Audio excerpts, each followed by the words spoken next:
नमस्कार. जय श्रीराम. मंडळी, आपल्याकडील एखादा समाज आरक्षण मागतो आहे किंवा आरक्षणाची मागणी करणं समाजाने, हे खरं तर आपण कसलं लक्ष म्हणायला पाहिजे की आमच्या अर्थात त्या समाजाला गरज असते, गरज आहे, गरज असेल म्हणूनच मागत असणार. कुठलाही समाज रस्त्यावर येतो, तो काय येतो तर खरंच समाजाला आरक्षणाची किंवा अधिकारांची, राखीव जागांची गरज असते. कारण त्यांना कदाचित शिक्षणापासून तो वंचित राहू नये समाज, त्यानंतर रोजगारापासून, नोकरीपासून वंचित राहू नये. हे सगळं बरोबरच आहे. समाजाच्या मुख्य धारेत यावं, समाजाच्या मुख्य प्रवाहापासून जे दूर राहिलेले असतात त्यांना मुख्य प्रवाहात आणण्यासाठी हे आरक्षण. परंतु आता 75 वर्ष झाली देशाला स्वातंत्र्य मिळून, तरीही आपल्या माणसांना, आपल्यातील समाज घटकांना आरक्षण मागावं लागतं, रस्त्यावरून आरक्षण मागावं लागतं. तर शैक्षणिक आरक्षण असेल, नोकरीतील रोजगारासाठी आरक्षण असेल, नोकरीसाठी आरक्षण असेल, तर मग हा आमच्या स्वातंत्र्याचा पराभव नाही का? हा स्वातंत्र्याचा पराभव वाटत नाही का? की आज 75 वर्ष झाली आणि 75 वर्षानंतरही अजूनही आरक्षणाची गरज भासते, आरक्षणाची गरज वाटते.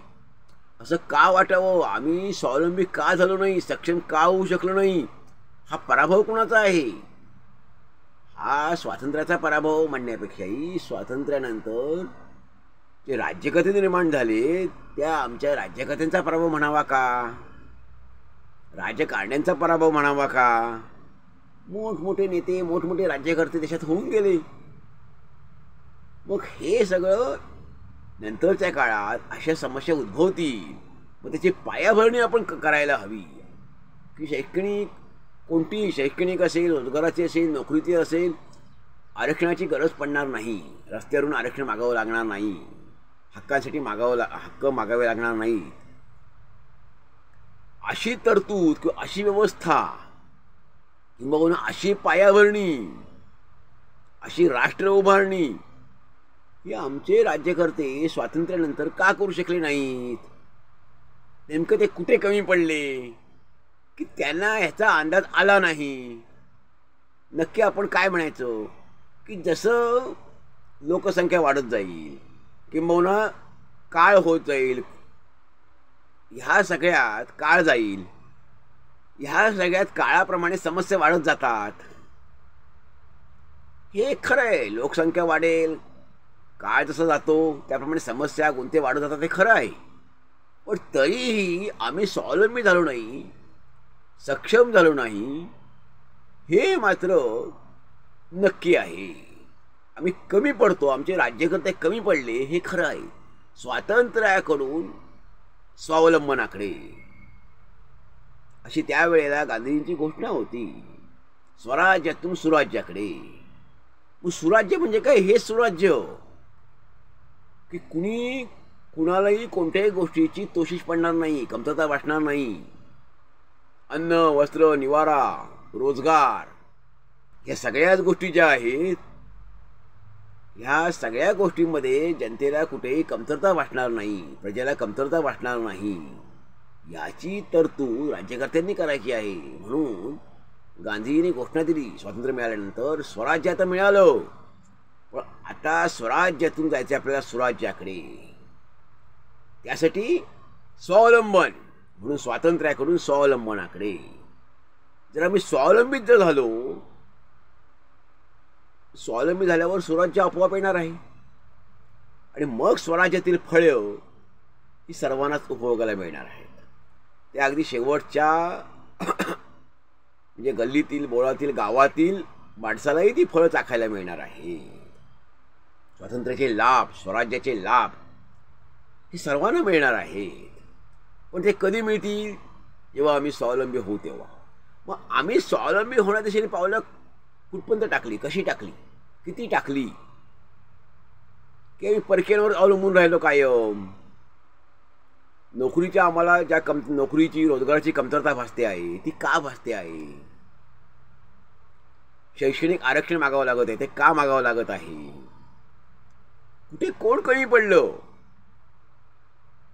ह्याचा नक्की विचार करण्याची वेळ आलेली आहे.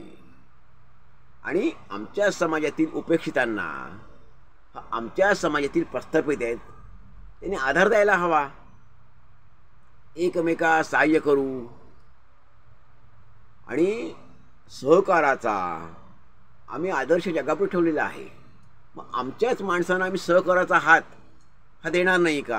आमच्यातले काही उपेक्षित घटक असतील, वंचित घटक असतील, आमच्या स्वतःच्या जातीतलेही असतात, समाजातले असतात, इतर वर्गातले असतात, पण त्यांना आमच्यातला प्रस्थापित वर्ग जो आहे, श्रीमंत वर्ग जो आहे, धनिक वर्ग आहे, सर्व क्षेत्रात जो आज आगेकूच करत आहे असा वर्ग आहे, असे लोक आपल्या समाजातील वंचित घटकांना, उपेक्षित घटकांना का आधार देत नाहीत, का हात देत नाहीत? हा द्यायला हवा. ह्यासाठी का आपलं स्वराज्य मिळालेलं आहे. त्यामुळे ह्या सगळ्याचा कुठेतरी विचार करण्याची वेळ आली की कोण कमी पडलो, की आपण पण जनता म्हणून पण कमी पडलो, याच्यामध्ये नागरिक म्हणून पण कमी पडलो. नागरिकालाही काही मूलभूत अधिकार आहेत, तसे कर्तव्यही आहेत. ते आपण कर्तव्य आपले किती बजावतो, आपण एकमेकाला हात किती देतो, एकमेकाला आधार किती देतो, आपल्याच माणसांना आपण आधार देतो का? तो राज्यकर्ते जबाबदार आहे, तसे आपणही जबाबदार आहोत का? राज्यकर्त्यांची काही उणीव असणारच आहे, चूक नक्कीच आहे की आम्ही स्वावलंबन दिशेने किती गेलो आणि अजूनही आम्हाला आरक्षणाची, अधिकार मागण्याची वेळ का येते आमच्यावर? आम्ही स्वावलंबी का नाही झालो? कारण त्यावेळची घोषणा होती की स्वराज्याकडून सुराज्याकडे, ग्राम स्वराज्य इथे गांधींची संकल्पना होती. प्रत्येक गाव समृद्ध व्हावं, स्वावलंबी व्हावं. आणि गावाकडून म्हणजे गंगा जी येईल, म्हणजे विकासाची गंगा, प्रगतीची गंगा, ती वरून खाली नव्हे, तर गांधींचं असं मत होतं की खालून वर जावी. म्हणजे कर आहे तो देखील गावातून दिल्लीकडे जावा, दिल्लीतून खाली नव्हे. तेव्हा गाव हे सगळ्याचा आधार असावा. विकासाचा, प्रगतीचा कसलाही आधार असेल तो गाव असेल, तर मग ही कुठली अवस्था आलीच नसती. आमची गावच सक्षम झाली असती तर मग संपूर्ण समाज आपोआप स्वावलंबी होतच होता, झालाच असता. तेव्हा आम्ही कुठे कमी पडलो, नक्की प्लॅनिंग करण्यामध्ये, नियोजन करण्यामध्ये, आराखडा आखण्यामध्ये आम्ही कुठे कमी पडलो का? पायाभरणी तशी आम्ही करू शकलो नाही का? ह्याला कोणी एक जबाबदार असू शकेल का? तर नाही. मग हे सगळं करताना आम्ही नक्की याच्यावर विचार केला पाहिजे, आत्मपरीक्षण केलं पाहिजे की आम्ही कुठे कमी पडलो, की हा आमच्या स्वातंत्र्याचा पराभव आहे का? 75 वर्ष 80 वर्ष आता होऊन गेली तरी आमच्यावर अशी वेळ येते, ही वेळ का यावी? तेव्हा आपण सगळ्यांनी त्याच्यावर विचार करायला हवा, राज्यकर्त्यांनी याच्यावर विचार करायला हवा. आणि आगामी झालं ते झालं, पण आगामी 10-20 वर्षात तरी आम्ही कसे स्वावलंबी होऊ, परकेनं अवलंबून राहणार नाही आणि आमच्यातले कोणी बेरोजगार राहणार नाही, तर त्यांच्यावर अशी वेळ येणार नाही, असे हक्क रस्त्यावरची लढाई लढण्याची वेळ येणार नाही की आपल्याच राज्यकर्त्यांविरुद्ध अशी लढाई लढावी लागते. ही खेदाची गोष्ट आहे. आणि कशासाठी? तर नोकरीतलं आरक्षण असेल, कामासाठीचं आरक्षण असेल, शैक्षणिक आरक्षण असेल, मग स्वातंत्र्याचा उपयोग काय?